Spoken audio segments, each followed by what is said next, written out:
ব্যাপারটি আসলে টিকে থাকার সংগ্রাম। ক্ষমতার মাঠে টিকে থাকতে হলে গল্প বানাতে হয়, আর সেই গল্পকে সত্যের পোশাক পরিয়ে বারবার বলা হয় যেন সেটা শেষ পর্যন্ত বাস্তবের মতো শোনায়। ডক্টর মোহাম্মদ ইউনূসের প্রোপাগান্ডার সচিব শফিকুল আলমের সাম্প্রতিক মন্তব্য ঠিক এই কৌশলটাই আবার প্রমাণ করল। তিনি এমন ভঙ্গিতে ঘোষণা দিলেন যে ভারত নাকি আগে আসাদুজ্জামান খান কামালকে ফেরত পাঠাবে, তারপর শেখ হাসিনাকে পাঠাবে। কথাটা এমন ভাবে বলা হলো যেন দিল্লি ইতিমধ্যেই সব ঠিকঠাক করে ফেলেছে, শুধু আনুষ্ঠানিকতার অপেক্ষা। যেমন শুধু হাওয়ায় ফু দিয়ে আগুন জ্বলে না, তেমনি ফেসবুক স্ট্যাটাস দিয়ে কূটনীতি চলে না। চলে যে না, সেটাই আজকের বিষয়। চলুন বিস্তারিত জানা যাক।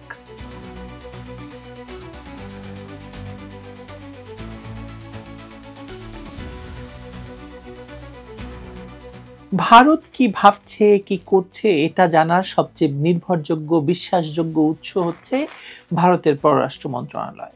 সেই মন্ত্রণালয়ের মুখপাত্র রণধীর জয়সওয়াল পরিষ্কার করে জানিয়ে দিয়েছেন যে তারা কেবলমাত্র বাংলাদেশের পাঠানো চিঠি পরীক্ষা করে দেখছেন। কি চিঠি? শেখ হাসিনাকে প্রত্যাবর্তনের বা ফেরত পাঠানোর চিঠি। এর বাইরে কোনো প্রতিশ্রুতি বা সময়সূচির ইঙ্গিত তার বক্তব্যে তো ছিলই না, অন্য কোথাও ছিল না।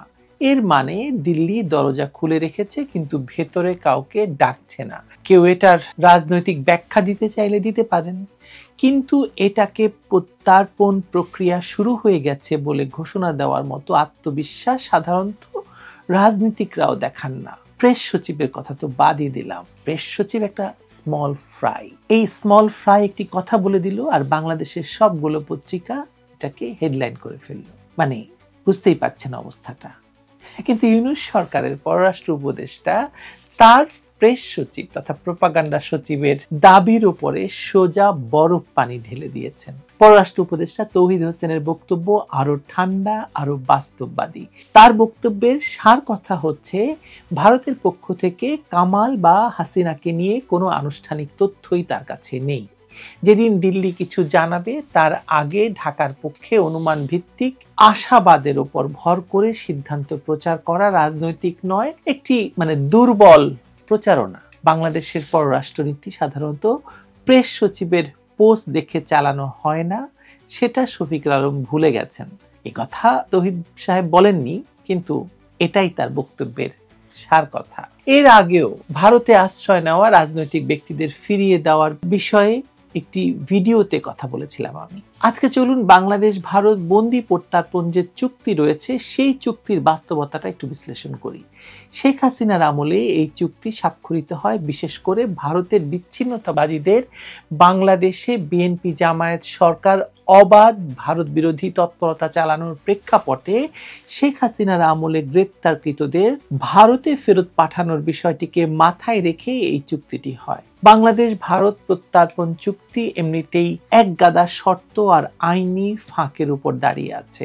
অভিযুক্তের বিরুদ্ধে অভিযোগ যদি রাজনৈতিক হয়, যদি বিচার প্রক্রিয়া স্বচ্ছ না হয়, যদি কোনো পক্ষ মনে করে যদি জীবন ঝুঁকির আশঙ্কা থাকে, কোনো দেশই তাকে ফেরত দেবে না। চুক্তিটাই এটা স্পষ্ট করে বলে দিয়েছে।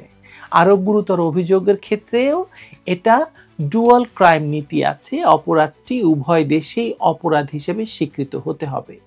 উপরের প্রতিটি শর্ত নিজেই একটা জটিল আইনি জঙ্গল।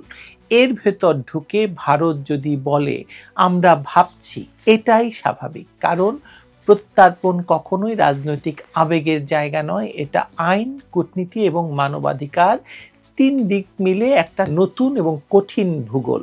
এর সঙ্গে আরো একটা কঠিন বাস্তবতা আছে, সেটা হচ্ছে ভারত যারই ব্যাপারে সিদ্ধান্ত দিক বা নিক, সেটা অভ্যন্তরীণ রাজনৈতিক ঐক্যমত্যে হতে হবে এবং সকলের ঐক্যমত্যের মাধ্যমে সেই সিদ্ধান্ত গ্রহণ করে ভারত। শেখ হাসিনাকে যে ভারতের সব রাজনৈতিক দল একমত হয়ে আশ্রয় দিয়েছিল, সেটা বহুদিনের জানা কথা, আপনারা দেখেছেন সেটা। এই অবস্থান রাতারাতি বদল হয়ে গেছে এমনটা ভাবা হয় একরকম অতিরিক্ত সরলতা, নয় ইচ্ছাকৃত প্রোপাগান্ডা।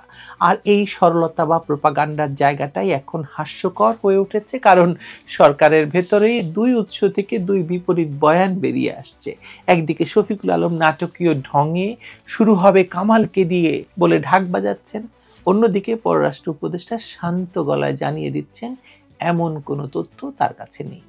একটি সরকারের মধ্যে এভাবে দুদিক থেকে পুরোপুরি উল্টো বার্তা আসা নিজেই দেখিয়ে দেয় যে প্রচার আর নীতি দুইয়ের মাঝে বিশাল ফারাক রয়েছে। আন্তর্জাতিক রাজনীতির সবচেয়ে গুরুত্বপূর্ণ নিয়ম হলো অন্য দেশের আদালতের রায় এবং রাজনৈতিক পরিবেশকে তারা নিজেদের মানদণ্ডে বিচার করে। বাংলাদেশ যেভাবেই বলুক বা বাংলাদেশে যে যাই বলুক, ভারত দেখবে ওই রায় কিভাবে এসেছে, বিচার কতটা স্বচ্ছ হয়েছে, অভিযুক্তরা কি ধরনের ঝুঁকিতে আছে এবং সব শেষে এটা ভারতের ভূরাজনৈতিক স্বার্থে পড়ে কিনা। রায় ঘোষণার 3 ঘন্টা পর দিল্লি যে খুব মাপা ভাষায় প্রতিক্রিয়া দিয়েছে, এটা স্পষ্ট ইঙ্গিত যে তারা বিষয়টিকে সংবেদনশীল মনে করছে। তাদের বিবৃতিতে গণতন্ত্র, স্থিতিশীলতা, অন্তর্ভুক্তিমূলক প্রক্রিয়ার কথা বলা হয়েছে। শেখ হাসিনাকে ফিরিয়ে দেওয়ার প্রসঙ্গ একেবারেই তাতে আসেনি। আরও একটা উদাহরণ সবকিছু পরিষ্কার করে দেওয়ার জন্য যথেষ্ট হবে বলে মনে করি, এটা আগেও দিয়েছি আমি। দালাই লামা 6 দশকের বেশি সময় ধরে ভারতে নির্বাসিত অবস্থায় আছেন। চীন অসংখ্যবার তাকে ফেরত চেয়েছে, কিন্তু ভারত কখনো দেয়নি, কারণ তারা জানে একবার কাউকে ফেরত পাঠিয়ে যদি তার প্রাণহানির সম্ভাবনা থাকে, আন্তর্জাতিক আইন ও মানবাধিকারের দিক থেকে সেটা বিরাট ঝুঁকি। এমন সিদ্ধান্ত কোনো দেশই হাতে নেবে না। তুলনা করলে দেখা যায় বাংলাদেশের পাঠানো চিঠি পরীক্ষা করে দেখছি, এটাই সবচেয়ে স্বাভাবিক এবং প্রত্যাশিত প্রক্রিয়া। এই প্রক্রিয়া চীনের সঙ্গে দীর্ঘদিন ধরে চলছে।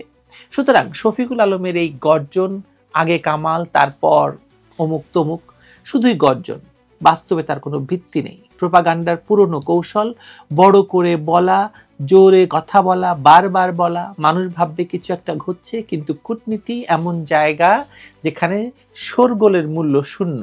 এখানে নীরবতা অনেক সময় স্পষ্ট বার্তা দেয়, আর দিল্লির নীরবতা এখনো তেমনই। এর মধ্যে নিজের মানুষকেই বিব্রত অবস্থায় ফেলেছে পররাষ্ট্র উপদেষ্টা। তিনি সরাসরি জানিয়ে দিয়েছেন ফাইলে কিছুই নেই। তার মানে বিষয়টা দাঁড়ালো খুব সহজ জায়গায়। একদিকে প্রচার যুদ্ধ, অন্যদিকে আন্তর্জাতিক আইন আর বাস্তব রাজনীতি। প্রচার যুদ্ধ যত জোরেই চালানো হোক, সেটার সামনে বাস্তবতা দীর্ঘস্থায়ী হয় না। ভারতের অবস্থান বলছে বা বদলেছে বলে কোনো রকমের প্রমাণ নেই, বরং সরকার ঘনিষ্ঠ মহলের ভেতর থেকেই পরস্পর বিরোধী বক্তব্য বেরিয়ে আসছে, যা শফিকুল আলমের বক্তব্যকে আরো খেলো, অনির্ভরযোগ্য, মিথ্যা বলে তুলেছে। প্রোপাগান্ডা যতই জোরালো হোক, আন্তর্জাতিক কূটনীতি তাকে পাত্তা দেয় না। আর সে কারণেই শফিকুল আলমের ঢাকঢোল বাজানো এখন হাস্যকর শোনাচ্ছে। গোয়েবলসের ধাঁচ নকল করলেই কৌশল সফল হয় না, বরং বাস্তবতার সামনে এলে সব ভেঙে পড়ে। গোয়েবলসকে চেনেন তো আপনারা, তাই না?